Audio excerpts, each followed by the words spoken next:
আসসালামু আলাইকুম এভরিওয়ান। তো কেমন আছো তোমরা? আশা করি অনেক ভালো আছো। তোমাদের দোয়া এবং ভালোবাসায় আমি অনেক ভালো আছি। তো আজকে তোমার প্রতি অনুভূতি গল্পের 3টা পার্ট নিয়ে চলে এসেছি, 20, 21 এবং 22। তো আজকের এই 3টা পার্ট অনেক বেশি ইন্টারেস্টিং হতে চলেছে। তো আজকের এই পার্টগুলো কেউ মিস করো না। তো চলো বেশি কথা না কইয়া গল্প শুরু করা যাক। বাসা আসা মাত্রই আন্টি আঙ্কেল নাস্তার টেবিলে। রিমি টেবিল ছেড়ে দৌড়ে এসে আমাকে জড়িয়ে ধরে কান্না করতে লাগলো। আঙ্কেল আন্টি সবকিছুই দেখছে। রিমি কান্না সুরে বলল, কি হয়েছে অনেক তোমার? এরকম দেখাচ্ছে কেন? তুমি তো রাহুলের বাসায় ছিলে, তাহলে তোমার চোখের নিচে কালো দাগ কেন? আর তোমার শরীর থেকে এইসব কিসের গন্ধ? আমি বললাম, কিছু হয়নি, প্লিজ আমাকে ছাড়ো। তুমি কি পাগল নাকি? এখানে জড়িয়ে ধরছো কেন? রিমিকে ছাড়িয়ে রুমে চলে গেলাম। আঙ্কেল আন্টি সবকিছুই দেখছে, আর আমি কাল রাতে কি করতে পারি হয়তো সেটাও বুঝে গেছে। রুমে আসার কয়েক মিনিট পর রিমিও আসলো। আমি বিছানায় শুয়ে চোখ বন্ধ রেখে রিমির কষ্ট দিয়ে নিজেও কষ্ট পাচ্ছি। সেই কষ্টের পরিমাণটা বুঝবার চেষ্টা করছি। রিমির উপস্থিতি বুঝে ওঠার আগেই রিমি বলল, অনিক। রিমির চোখ মুখ লাল হয়ে আছে। আমি বললাম, কিছু বলবা? রিমি বলল, অনিক তোমার কি হয়েছে প্লিজ বলো আমাকে। আমি কি কোনো অন্যায় বা ভুল করেছি? তাহলে আমাকে বলো, আমি সব ঠিক করে দিব। আমি বললাম, তোমার কেন মনে হলো তুমি কোনো ভুল বা অপরাধ করেছো? রিমি বলল, কারণ তুমি আমাকে অবহেলা করছো। আমার মনে হচ্ছে আমাকে কষ্ট দিয়ে তুমিও কষ্ট পাচ্ছ। কারণটা কি অনিক? আমি বললাম, রিমি আমি স্বাভাবিক আছি। আর মানুষ যে সবসময় সব কিছুতেই আগ্রহ দেখাবে ব্যাপারটা কিন্তু এমন না। কিছু সময় পরিস্থিতির কারণে মানুষ অনেক বদলে যায়। হয়তো আমার পরিবর্তন হয়েছে, কিন্তু আমি ইচ্ছা করে কোনো কিছুই করছি না। রিমি বলল, অনিক আমি জানি তুমি মিথ্যা বলছো, কারণ তোমার এই অবহেলার পেছনে কোনো না কোনো কারণ আছে। তবে অনিক, আমি একটা কথা বলে রাখি, তুমি এভাবে অবহেলা করতে থাকলে আমি কিন্তু কিছু একটা করে ফেলবো। রিমির কথা শুনে খুব ভয় লাগছিল। রাগী মেয়ে রাগের মাথায় যা ইচ্ছা করে ফেলতে পারে। আমি বললাম, বুঝলাম না রিমি, তোমার সমস্যা কোথায়? কিছুক্ষণ আগে আন্টি আঙ্কেলের সামনে জড়িয়ে ধরছো, রুমে এসে কান্নাকাটি, এগুলো আমার ভালো লাগে না, অসহ্য। আর আঙ্কেল আন্টি কি করে কে জানে, হয়তো তোমার এই জড়িয়ে ধরা দেখে বাসা থেকে বের করে দিবে আমাকে। রিমি কান্না সুরে বলল, কে কি ভাবলো আমি জানতে চাই না, দেখতেও চাই না। আমি শুধু জানি তোমার দেওয়া কষ্টগুলো আমি সহ্য করতে পারছি না। প্লিজ অনিক, আর এমন করো না। আর আমি তো বললামই, আমার কোনো অপরাধ থাকলে বলো, আমি শুধরে নিব। আমি বললাম, তুমি কোনো ভুল করছো কি না জানি না, তবে আমি তোমাকে ভালোবেসে অনেক বড় ভুল করে ফেলেছি। কথাটা বলতে কলিজা ছিঁড়ে যাচ্ছিল। রিমি বলল, কি বললে তুমি? আমাকে ভালোবেসে তুমি ভুল করে ফেলেছো? আমি বললাম, তা নয় তো কি, এইসব প্যারা আমার সহ্য হচ্ছে না। কানের কাছে এসে কান্নাকাটি, এটা করছি কেন, ওটা করছি কেন। তোমাকে তো এত প্রশ্ন জিজ্ঞেস করছি না, তুমি কেন করছো? কি সমস্যা তোমার? কথাগুলো বলতে কষ্ট হচ্ছিল, কিন্তু আমারও যে কিছু করার নাই। রিমি অযোধ্যায় কান্না করছে আর বলছে, আমি তোমাকে ভালোবাসছি আমার জীবনের চেয়েও বেশি, এটাই আমার সমস্যা। তোমার অবহেলা ছুরির আঘাতের মতো লাগে, এটাই আমার সমস্যা। আমি তোমাকে ছাড়া বাঁচবো না, এটাই আমার সমস্যা। রিমির কান্না দেখে আমার চোখের পানি বেরিয়ে যাচ্ছিল, কিন্তু রিমির সামনে কোনো কিছু প্রকাশ করা যাবে না।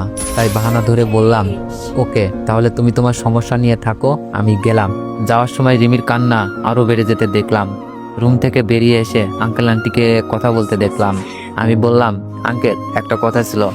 আঙ্কেল বলল, বলো। আমি চোখের পানি মুছে বললাম, আঙ্কেল আমি ঠিক করেছি, আমি এখান থেকে চলে যাব। আর থাকার জন্য ম্যাচ পেয়ে গেছি, আজই চলে যাব। আঙ্কেল বলল, কেন? তুমি তো রিমির সাথে ব্রেকআপ করে দিলেই পারো, বাসা ছেড়ে যাওয়ার কি দরকার? আঙ্কেল, রিমি যেমন আমাকে ভালোবাসে, আমিও রিমিকে ভালোবাসি। ভালোবাসার মানুষের সাথে মিথ্যা অভিনয় করে কষ্ট দেওয়া যায় না, কারণ রিমির চোখের পানি আমার সহ্য হচ্ছে না। আর আমিও রিমির সাথে এমন বাজে ব্যবহার করতে পারছি না। তাই দূরে কোথাও চলে গেলে হয়তো রিমি কয়েকদিন কান্না করে ঠিক হয়ে যাবে, আর আমিও নিজেকে সামনে নেওয়ার চেষ্টা করব। আমার এই কথা শোনার পর কেউই কিছু বলছে না। আঙ্কেল আন্টি হয়তো ভাবছে, ঠিকই তো, অনেক চলে গেলে রিমি অনেককে ভুল বুঝে ভুলে যাবে। জানি না রিমি কেমন থাকবে, সহ্য করতে পারবে কি পারবে না। তবে আমি ঠিক করেছি রিমিকে না জানিয়েই চলে যাব। বাসা থেকে বেরিয়ে মেসে যাওয়ার জন্য সবকিছু ঠিকঠাক করে বাসায় আসলাম। বাসায় এসে আন্টিকে বললাম, আন্টি আজ রাতেই চলে যাচ্ছি। আপনারা আমাকে অনেক হেল্প করেছেন, যা ভুলবার নয়, যার ঋণ কখনো শোধ করা যাবে না। যদি আপনাদের মনে কষ্ট দিয়ে থাকি মাফ করে দিবেন। আর রিমির দিকে খেয়াল রাখেন, উল্টাপাল্টা কিছু করে ফেলতে পারে।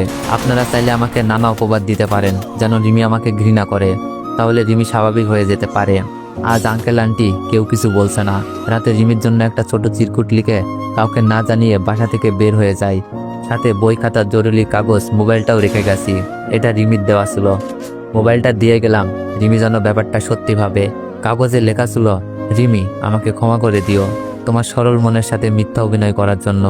এই লেখায় অনেক কিছু লুকানো আছে, রিমি বুঝবে না, কারণ লেখাটা শুধু আমি বুঝবো।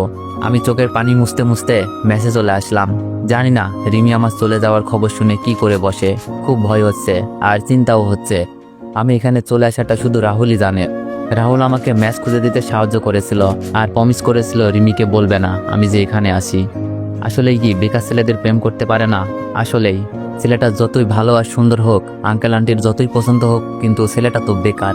আমি বেকার না হলেও রিমির পরিবার অনেক ধনী পরিবার, আর আমার বর্তমানে কোনো পরিবারই নেই। এমন ছেলের সাথে তো রিমির পরিবার বিয়ে দিবে না, যার কোনো ভবিষ্যতের কোনো নিশ্চয়তা নেই। তার কাছে কিভাবে মেয়েকে তুলে দিবে? আমি জানতাম এরকম কিছু হবে। রিমি আর আমার সম্পর্ক কেউই মেনে নিবে না। তারপরেও পারিনি রিমিকে ভালো না বেসে থাকতে, কারণ ভালোবাসা ধনী গরিব দেখে না, মনের সাথে মনের মিল হলেই হয়ে যায়। তবে আমি আর সবাইকে বলবো, প্রেম ভালোবাসা কোনো ছেলে খেলা নয়। এমন প্রেম করবেন না যাকে পাওয়াটা আমার মতো প্রশ্নবিদ্ধ। প্রেমটা ক্যারিয়ার গঠনের আগ পর্যন্ত বন্ধ রাখুন। আর ধনী মেয়ে ধনী ছেলেদের সাথে প্রেম করতে ভেবে করুন, কারণ প্রেমটা সত্যি হতে পারে, পরিবার কিন্তু মেনে নিবে না। আপনাদের আশেপাশে তাকালেই দেখতে পারবেন কত ছেলে চাকরির অভাবে তাদের ভালোবাসার মানুষটিকে অন্যের হতে দেখছে। ভালোবাসা শুধু কাছে পাওয়া নয়, ভালোবাসা হলো ভালোবাসার মানুষটিকে ভালো রাখা। সে যদি অন্য কোথাও ভালো থাকবে মনে করবেন, তাহলে তাকে অন্য কোথাও যেতে দিন। আর নিজের ভিতরে একটা কবর করে নিন, সব কষ্ট সেখানেই কবর দিন, কারণ ছেলেদের সবার সামনে কাঁদতে নেই। রাতে ঘুম হলো না, রিমির কথা ভেবে বালিশ ভিজিয়ে ফেলেছি। ঠিক করলাম কয়েকদিন ভার্সিটি যাব না, আর আঙ্কেলের অফিসেও না, কারণ রিমির সাথে দেখা হওয়া এই দুই মাধ্যম। আর আমার মনে হয় কয়েকদিন আমাকে না দেখলে হয়তো রিমি আমাকে ভুলে যাবে, ভুল বুঝবে, আমার প্রতি ঘৃণা জন্মাবে।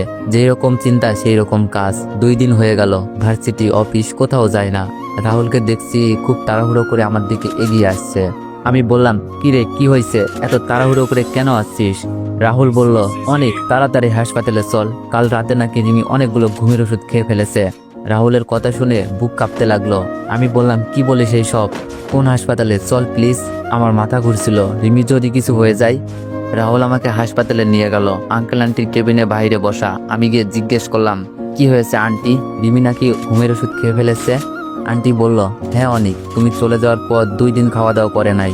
আমরা অনেক বুঝাই, কিন্তু রিমি কিছুতেই বুঝতে চায়নি। রিমি বলছিল তোমাকে না পেলে রিমি আর বাঁচবে না, তাই তোমার আঙ্কেল রিমিকে চর বসিয়ে দেয়। পরের দিন সকালে উঠে দেখি রিমি ঘুম থেকে উঠছে না। রুমে গিয়ে দেখি অনেকগুলো ঘুমের ওষুধ খেয়ে নিছে। আমি বললাম, ডাক্তার কি বলছে? আন্টি বলল, রিমিকে ওয়াশ করা হয়েছে, এখনো জ্ঞান ফিরে নাই। আঙ্কেল সালাম আলাইকুম আর বলছিল, অনেক আমার মেয়েটা দেখে কিছু না হয়ে যায়, যারা যারা কথা দেখনি তোমার সাথে রিমিকে বিয়ে দিব। যে আমার ইউটিউব চ্যানেলটি হ্যাক হয়ে গিয়েছে না, যদি আমার মেয়ে হারিয়ে যায়। আমি আমার ইউটিউব চ্যানেলে ডাক্তার এসে বলল, এই যা দেখি রোগীর জ্ঞান ফিরে আমার মাথা পুরো সাইডে দেখা করতে পারে। আমার ইউটিউব আইডির নাম চেঞ্জ করে ওরা নাম দিয়েছে হ্যাকার চলে গেল। আর রিমিকে জড়িয়ে ধরে কান্না করছিল। জানি না কেন আঙ্কেলের সাথে আমিও গেলাম। সাথে যারা আইডি হ্যাক করছো, রিমিকে দেখে আমার মন থেকে ধন্যবাদ। এই কি অবস্থা রিমি? কারণ আইডিটা হ্যাক হলে আমার দিকে তাকাতে যখন আমার দিকে চোখ পড়ে অন্যদিকে ফিরে যায়। কি হয়েছে সবাই বুঝতে পেরে চেষ্টা থেকে বেরিয়ে যায়। আবারও ঘুরে রিমির কাছে যাই। আমি যারা ভালোবাসে কোনো কিছু না ভেবেই রিমিকে জড়িয়ে ধরি। আর যারা জড়িয়ে ধরে কান্না মাখা মধ্যে বললাম, তো ভালোবাসার সরি, আমি বুঝতে পারি না। আমি আবারও ইউটিউবে ব্যাক করে সুরে বলবো, ছাড়ো বলছি আমাকে, তুমি এখানে কেন? আমার টিকটক আইডিতে তুমি ভালোবাসো না, তাহলে কেন এসেছো? ভয়ে আমি বললাম, আমার জানটা যে আমাকে ছেড়ে চলে যাচ্ছিল, আমার নামের ফেক আইডিগুলো করছিল আর বলছিল, কে তোমার জান, যাও এখান থেকে, আমি তোমার সাথে কথা বলতে চাই না। রিমি অনেক রাগ অভিমান করে আছে। রিমি, আমি জানতাম না তুমি এরকম কিছু। আমাকে আটকে দিয়ে রিমি আম্মুকে ডাকতে শুরু করলো। আন্টি আঙ্কেল সবাই রুমে এসে বলল, কি হয়েছে রিমি? রিমি বলল, আম্মু অনেককে যেখানে চলে গেছিল সেখানেই যেতে বলো। আমি মাথা নিচু করে দাঁড়িয়ে আছি। রিমি কি অভিমান করে বলছে নাকি সত্যি চলে যেতে বলছে? আঙ্কেল বলল, রিমি অনেকের কোনো দোষ নেই, সবকিছু আমাদের জন্যই করেছে, বাসায় চল সব বলছি। রিমি বলল, তোমাদের জন্য মানে? আন্টি বলল, বাসায় চল সবকিছু বলবো। রিমি চুপ মেরে গেছে। বাসায় আসার পর রিমি জানতে চাইলো, এবার বলো। আন্টি বলল, আসলে আমরা অনেককে বলেছিলাম তোর সাথে যেন অন্য কোনো সম্পর্কে না জড়াই, আর যখন জড়িয়ে গেছে যেন তোকে ভুলে যায়, আর তুই ভুলে যাওয়ার জন্য যা দরকার তাই করবে। রিমি আমার দিকে তাকিয়ে আবার শুনতে লাগলো। আঙ্কেল বলল, আমরা জানতাম না আমাদের অহংকার তোমাকে হারিয়ে ফেলেছিল, আর আমরা সিদ্ধান্ত নিয়েছি অনেকের সাথেই তোমার বিয়ে দিব। হৃদয়ের সাথে কথা হয়েছে। তো ভিউয়ার্সরা, এতদূর যারা যারা শুনছো সবাই একবার করে বলো আমিন। রিমি আনন্দে মেতে উঠে বলল, সত্যি বলছো আব্বু? আঙ্কেল বলল, সত্যি বলছি। আর অনেক, তুমি আবার বাসায় চলে আসো, আজ রাতেই তোমাদের বিয়ে। বিয়ের কথা শুনে মনে আনন্দ যেন আর ধরে না। এটা যেন অসাধ্যকে সাধ্য করা, কিন্তু আমি কিছুই করি নাই, সবকিছুই রিমির পাগলামি। আঙ্কেল, আপনি মেনে নিয়েছেন, এতেই হবে। বিয়েটা না হয় পরেই করি। আমি একটা বিষয় ভাবছিলাম। রিমি বলল, কেন? আজ রাতেই হবে, নয়তো আবার ঘুমের ওষুধ খাবো। আমি বললাম, না মানে বলছিলাম লেখাপড়াটা শেষ করে না হয় বিয়েটা করি। রিমি বলল, না না আব্বু, তুমি আজই বিয়ের আয়োজন করো। ভাবছি আমার বিয়েতে আব্বু আম্মু ভাই ভাবি সুমি আপু কেউই থাকবে না। আর কিভাবেই থাকবে, আমার তো এখন সেই সম্পর্কও নাই। আর রিমিকে বিয়ে করার এই সুযোগটা হারানো মনে হয় ঠিক হবে না। আমি বললাম, আচ্ছা ঠিক আছে। রাহুল আশার কিছু ভালো বন্ধুদের দেওয়া হলো বিয়ের সব দায়িত্ব। প্রাণপণ চেষ্টায় বিয়েটা হয়েই গেল। বন্ধু বান্ধব অনেক কথা বলছিল আর হাসাহাসি করছিল। কথাগুলো আসলে বলা যাবে না, বুঝতেই পারছেন কথাগুলো কি হতে পারে।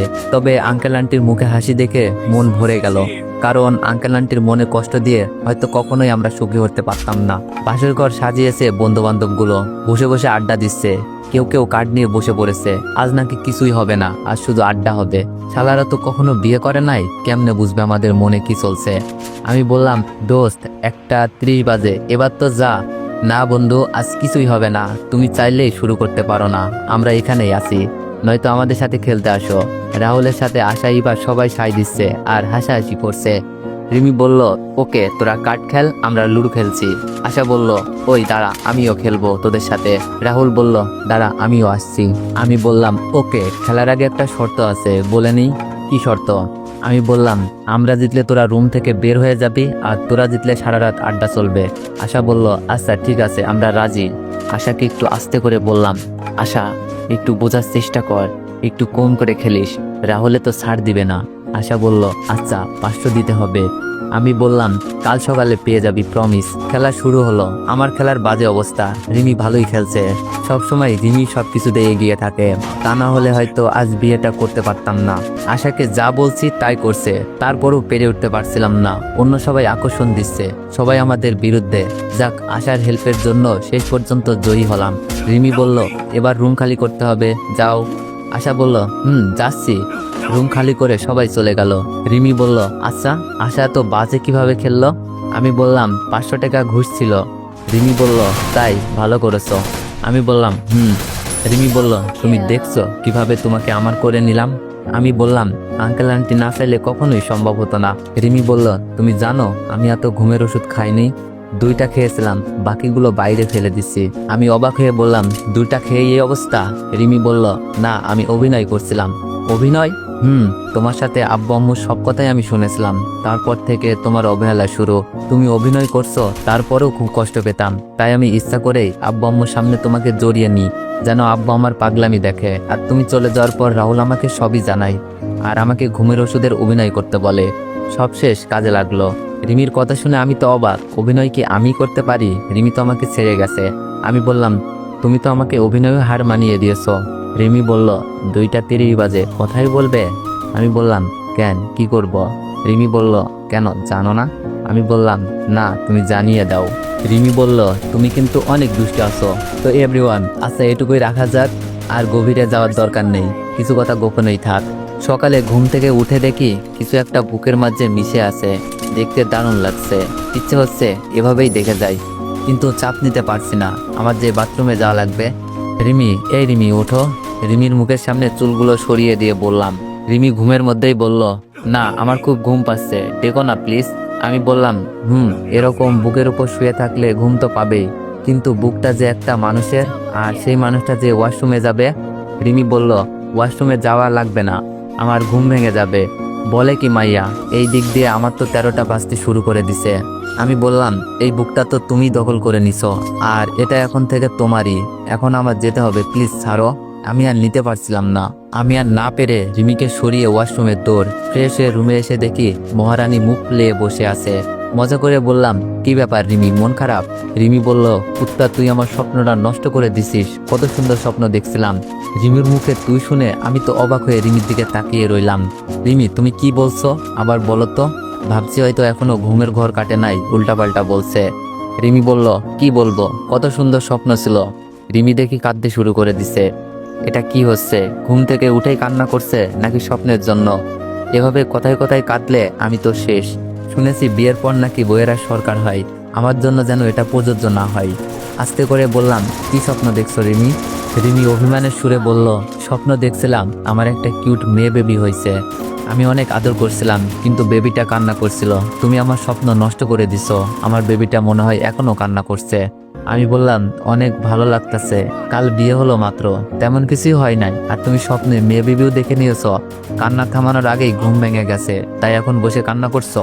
রিমি বলল, তুমি কি বুঝবে, সন্তানের কান্না মা কখনো সহ্য করতে পারে না। বলেই রিমি ফ্রেশ হতে চলে গেল।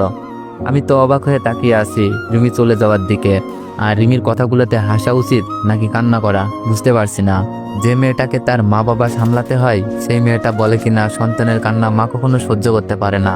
আল্লাহ, মেয়ের কি এমন গুণ দিলা যার জন্য এত রং তাদের, যখন ইচ্ছা রং বদলায়। তবে রিমির বোকা বোকা কথা শুনে হাসি পাচ্ছিল। অনেকের হয়তো কান্না পাচ্ছে, তাই না? অনেক মেয়েই বলবে, ঠিকই তো, ঘুম কেন ভাঙাতে হবে? রিমি তার মেয়ের কান্না থামানোর পর না হয় ঘুমটা ভাঙাতেন। না জানি বাচ্চাটা এখনো কান্না করছে, আর বড় জোর দিয়ে বলবে সন্তানের কান্না মায়েরা সহ্য করতে পারে না। এই কথায় আমি কিন্তু একমত। আশা করি সব ছেলেরাই সহমত প্রকাশ করবে। তবে কিছু কিছু মায়েদের জন্য এই বক্তব্যটি প্রযোজ্য না। বন্ধুগুলো হয়তো ঘুমিয়ে আছে। কাল রাতে যা অবস্থা করেছিল, ভাগ্যিস খেলায় জয়ী হয়েছিলাম। রুমের দরজা কে যেন নক করছে। রিমি ওয়াশরুমের দরজা খুলতেই বন্ধুগুলোর হামলা। রাহুল বলল, কিরে এত সকালে উঠে গেলি? আমি বললাম, আমি সবসময় সকালেই উঠি। রাহুল বলল, মামা খুশির খবর কি আসবে? রাহুলের কথা শুনে সাথে থাকা সবাই হেসে দিল। আমি বললাম, খুশির খবর কি বুঝলাম না। রিমিকে বিয়ে করতে পারছি, এটাই তো খুশির খবর, আর কি খবর বাকি আছে? ফাহিম বলল, তুই মামা কিছুই বুঝিস না, আবার সবই বুঝিস, শুধু বোকা বোকা কথা বলিস। আমি বললাম, বুঝতে হবে না, নাস্তা করছিস? রাহুল বলল, না, তোদেরকে ডেকে নিতে আসছি। আমি বললাম, আচ্ছা তোরা যা, আমি রিমিকে নিয়ে আসছি। ফাহিম বলল, আচ্ছা তাড়াতাড়ি আসো মাম্মা। ওরা চলে যাওয়ার পর বিছানায় পা মেলে বসে ভাবছি ভাবিকে বিয়ের কথাটা জানাবো কিনা, কিন্তু কি মনে করবে, তাই ফোনটা রেখে দিলাম। রিমি ফ্রেশ হয়ে এসে গেছে, এখন সাজুগুজুর পালা। আল্লাহই জানে কতক্ষণ লাগে। রিমিকে দারুণ লাগছে দেখতে, নিজের বইয়ের প্রশংসা করতে নাই, তাই করলাম না। আমি বললাম, রিমি হয়েছে, নাস্তা খেতে ডেকে গেছে। যদিও নতুন জুটি, উচিত হলো রুমে খাবার পাঠিয়ে দেওয়া, কিন্তু বন্ধু বান্ধবের কাছে উচিত অনুচিত কিছুই নেই, যা বলবে তাই। রিমি বলল, আচ্ছা একটু শাড়িটা পরিয়ে দাও তো। আমি বললাম, তুমি শাড়ি পরতে পারো না? রিমি বলল, না আমিও পারি না, তুমি বসো, আমি আশাকে পাঠাচ্ছি। আমি নিচে চলে গেলাম। সবাই সবাই বসে হাসাহাসি করছিল। আঙ্কেল আন্টিকেও দেখছি আলহামদুলিল্লাহ অনেক হাসি খুশি। আমাকে রিমির ছোট ভাই মানে রিমন দেখেই কোলে উঠে বলতে লাগলো, দুলাভাই দুলাভাই। রিমনকে কিছুক্ষণ আদর করতে করতে সুপার সামনে এসে আশাকে রিমি রেডি হওয়ার সাহায্য করতে পাঠাই। সত্যি বলতে এত অল্প বয়সে দুলাভাই কথাটা মানায় না, তাই রিমনকে বললাম, আমাকে দুলাভাই বলতে কে বলেছে রিমন? রিমন বলল, রাহুল ভাইয়া। আমি বললাম, না তুমি অনেক ভাইয়া বলে ডাকবা ওকে। রিমন বলল, আচ্ছা। সবার সাথে বসে গল্প করছিলাম। রিমি রেডি হয়ে আসছে। রিমিকে দেখে মনে হয় প্রথম ক্রাশ নামক জিনিসটা খেলাম। এতদিন ক্রাশ কি খুঁজেই পাচ্ছিলাম না। রিমি লাজুক চাহনিতে আমার দিকে তাকালো। রুমে তুই তুকারি করে এখন সবার সামনে লজ্জার ভাব নিচ্ছে। বললাম না ওদের রঙের শেষ নাই। খাবার দাবার শেষ করে বন্ধুগুলা বিদায় নিয়ে চলে গেল। বলতে ভুলে গেছি, ওরা কিন্তু অনেক কিছু গিফট করছে, দেখা হয়নি। খাবার টেবিলে কেউ তেমন মজার কথা বলতে পারে নাই, কারণ আঙ্কেল আন্টি যে ছিল। তারপরেও আকারে ইঙ্গিতে অনেক কিছুই বলছে। সবাই বিদায় নিয়ে চলে গেছে। আশাকে যেতে দেওয়া হয়নি। আমাদের বেস্ট ফ্রেন্ড আশা এত অল্পতে তো চলে যেতে পারে না, তাহলে বিয়েটার মজাটাই থাকলো কই। তবে আন্টি আমার হাত ধরে অশ্রুসিক্ত নয়নে বলল, কষ্ট দিও না কখনো আমার পাগলি মেয়েটাকে। আমিও সায় দিলাম। রুমে এসে আমি রিমি আশা কে কি গিফট করছে দেখবো ঠিক করলাম। প্রথমে আশার গিফটটা খুলে দেখলাম, একটা টেডি বিয়ার, যা আমাদের জন্য না, আমাদের বেবির জন্য। আর সে কবে আসবে তার কোনো নিশ্চয়তা নেই। তারপর রিভারটা খুললাম, একই অবস্থা, সেম আশার মতোই, শুধু কালার ভিন্ন। আমি বললাম, কিরে আশা, ভবিষ্যতের জন্য এত কিছু, আমাদের জন্য কিছুই নাই? আর তোরা কি এক জায়গা থেকেই কিনছিলি নাকি একই রকম? আশা হাস্য উজ্জ্বল মুখ নিয়ে বলল, আর বলিস না, বিয়ের কেনাকাটা আর ঝামেলা, তাই যা সামনে পাইছি তাই নিছি। তখন ভেবেছিলাম রাতে ঘুমানোর সময় না হয় জড়িয়ে ঘুমাতে পারবি, কিন্তু এখন মনে পড়লো এখন তো আর টেডির দরকার নাই। রিমি বলল, ওকে এবার রাহুল আর ফাহিমেরটা খোল। রাহুলেরটা খোলার পর হাঁ করে তাকিয়ে আসি, কি দিয়েছে বলতে পারবো না, সরি। তবে জেনে রাখেন আপনার বন্ধুরাও হয়তো এরকম কিছু দিবে। আমরা একে অপরের দিকে তাকাচ্ছি। আশা ফাহিমের গিফটটা খুলতেই যাবে। আমি হেসে হেসে বললাম, আশা আর খোলার দরকার নাই, হারামিগুলা পুরাই হারামি, বোম প্যাক করে দিতে পারে। আশা বলল, না দেখি সমস্যা কি। আশা ফাহিমের গিফট খোলার পর আমি আর সেখানে নাই, এক দৌড়ে রুম থেকে বেরিয়ে গেলাম। আগেই বলেছি গিফটে কি ছিল দয়া করে জানতে চাইবেন না, বুঝে নিবেন। সত্যি আমার লজ্জা লাগছিল, আশা না থাকলে হয়তো এমন লজ্জা লাগতো না। আমিও ঠিক করলাম তাদের বিয়েতে আমিও বোম প্যাক করে দিব। কিছুক্ষণ পর রুমে গেলাম, আমাকে দেখে রিমি আর আশা হাসতে লাগলো। আমি বললাম, হাসিয়া লাভ নাই, এগুলো তোমার জন্য আসতেছে, আগে হৃদয় ভাইয়া দেশে আসুক তারপর। আমি কি বলবো খুঁজে না পেয়ে এটাই বললাম। আশা বলল, ইস মেরে ফেলবো এইসব দিলে। রিমি বলল, আচ্ছা বাদ দে, মাইশা ভাবিকে তো জানানো হয়নি, জানলে অনেক রাগ করবে দেখিস। আমি বললাম, আরে না, বুঝিয়ে বললে রাগ করবে না, অনেক খুশি হবে দেখিস। মাইশা আপু এমন মাইন্ডের না, খুবই ফ্রি। আর বিয়েটা কিভাবে হলো সবাই তো দেখলেনি। আপু রাগ করলে না হয় একটু বোঝানোর কাজে সাহায্য করবেন। তো এভরিওয়ান, নেক্সট পার্টের জন্য অপেক্ষা করুন, খুব তাড়াতাড়ি নেক্সট পার্ট আসবে।